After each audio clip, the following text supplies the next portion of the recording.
Yo, what is up guys? It's me exactly back bringing some more daily NBA news. As always, I appreciate you guys for checking back in, but now let's just get into everything that went down yesterday. But first, a quick word about this video sponsor, athleticcases.com. Basketball, baseball, football, or even soccer, no matter what the sport, you guys can now rock your favorite player on the back of your phone. Use the promo code ZACHLEAD for 10% off any order. Check the link in the description box below to learn more. Now though, on to the video. Huge news came out yesterday regarding one of my favorite players in the NBA, actually my favorite player in the NBA, Kawhi Leonard. As we got reports yesterday saying that Kawhi Leonard is back to working with the San Antonio Spurs once again. And this is phenomenal news because it was maybe less than a week ago that we got reports from Greg Popovich where he said that he would be surprised if Kawhi Leonard played again this season. However, yesterday, NBA insider Adrian Wojnarowski had this to say on the situation. Take a look. Leonard has been away from the Spurs for 3 weeks. He went to New York to meet with us, to get a second opinion, meet with a specialist, worked out in New York.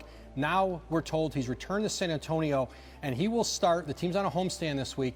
Leonard will start working with the team. He's not yet going to be part of 5-on-5 full contact practice, but the hope is he'll work toward that. And there's hope that he can be back by sometime near the end of March. And this is super exciting and shocking news because this whole Kawhi Leonard injury has been one of the biggest mysteries of this NBA season. The only thing that has a beat is the whole Markelle Fultz situation out in Philly. However, like Waj said, just because Kawhi Leonard is back to working with the San Antonio Spurs, don't expect to see him playing anytime soon. If anything, it won't be towards the end of March. And with this sudden development, it has people questioning how legitimate this injury was in the first place. How does he go from out for the rest of the season to, oh, he'll be back soon in a matter of days? This has people thinking a couple of things. First off, some people think that since it was reported that Kawhi Leonard will be the determining factor in whether or not he plays again this year, that once those reports got out that it was up to him and also that he was most likely going to be out for the rest of the year, and how we reacted to that, it put pressure on Kawhi Leonard. So now he feels like he has to come back, like he's letting people down. And this is the result of that. So some people are thinking that, well, on the other hand, the more conspiracy theory oriented hand, some people have been suggesting that this entire thing was one big scheme by Greg Popovich to make sure that Kawhi Leonard is 100% healthy by the time of the NBA playoffs. In other news, it seems like LeBron James may have started a movement amongst players who prefer to be more physical, get to the rim instead of shooting jumpers. You remember what LeBron said about the refs favoring jump shooters yesterday, right? Well, we protect the shooter. That's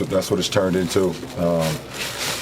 You know, chicks dig the long ball. Well, after the Thunder's game last night, Paul George said similar things. He feels like the big three of the Oklahoma City Thunder are officiated differently than other players because of how physical they are. It's tough. You know, we're so aggressive. We play at the rim constantly. You know, we're just officiated differently, all three of us, and it's tough. You know, at least one of us to get benefit of the doubt, but when we're on that floor, no one is getting, you know, the better side of that whistle. But, you know, we're going to keep attacking. We're going to keep being aggressive. That's our job, to put pressure on them. At some point, it's got to work out for us. And the head coach of the Thunder, Billy Donovan, said pretty much the same thing, that he thinks Russell Westbrook and Paul George should be getting a lot more calls than they are getting. It's the same thing with Russell, too.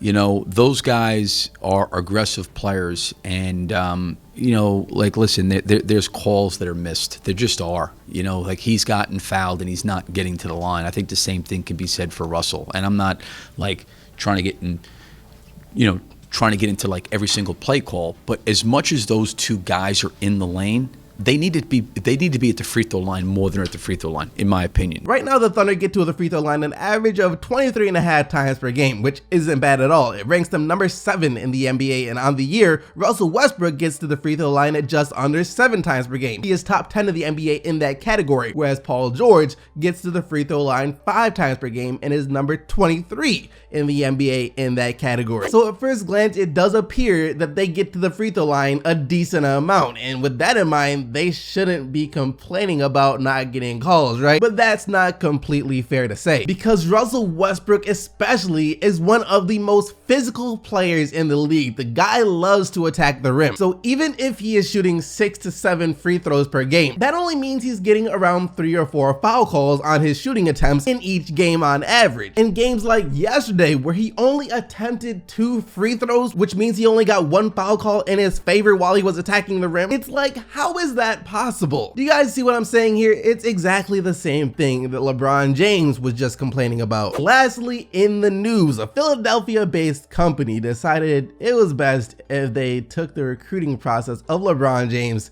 to a whole nother level, as they purchased 3 separate billboards in downtown Cleveland. The first one showing the numbers of what the starting lineup for Philly plus LeBron would be if he were to join the Sixers next season. What I found most interesting about this though was the lack of a number 20 on the billboard. Like, where is Markelle Fultz at? Anyways, the next billboard was one simply saying complete the process, and the last one was hashtag Philly wants LeBron. To put these signs up in the city of Cleveland, that is one of the boldest moves that I have ever seen. That wraps up all the news though. Don't forget to subscribe to the channel if you haven't already, as well as hit that like button on the video. I'd greatly appreciate it, but now it is question of the day time. And today's question of the day is this: is Kawhi Leonard actually coming back this year now? And if so, do you think that this could have been an elaborate setup by Greg Popovich the entire time? Let me know down in the comment section below, but now let's take a look at what you guys said in yesterday's video. And yesterday, after LeBron James did say that he feels like the refs favor the shooters in today's NBA, I asked you guys if you think this is true, and here is what you said. Like you said, it's much easier to see when contact is made in a jump shot over layups. And if they call every foul that was made on layups, then each team would probably be shooting 100 free throws a game. I think LeBron is right.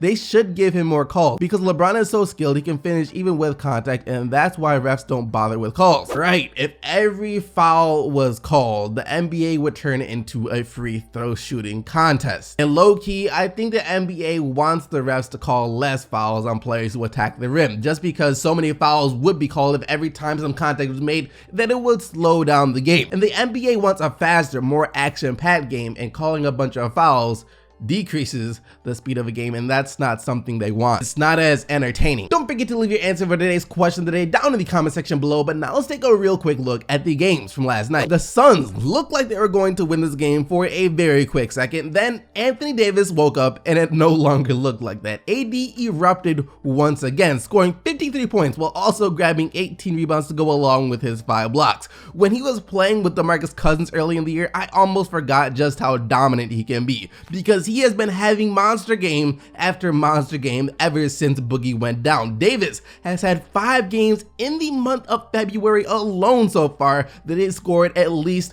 40 points. It's unreal, simply unreal. And I do feel bad for Devin Booker, because he was also having a fantastic game. 40 points, 10 rebounds, and 7 assists is just, no one was talking about it because of AD. 125 to 116, the final score. This was a matchup between 2 of the best teams in the NBA at the moment. The Jazz had won 12 of their past 13 games coming into this one, while the Rockets had a 12-game winning streak. And after beating the Jazz by coming back from 15 down, Houston earned the title of the hottest team in the NBA at the moment, 96 to 85 the final score, as James Harden followed up his 41-point performance by scoring 26. The Warriors beat the Knicks. No real surprise here. Nothing out of the ordinary in this game at all. It was just another Warriors game. KD, Klay, and Steph each scored at least 20, while Moutier scored 20 for New York, 125 to 111 the final score. The Thunder let the Magic score 38 points in the first quarter. That's not a good look. They got their act together after that though, as the Thunder did what they were supposed to do: win 112 to 105. Westbrook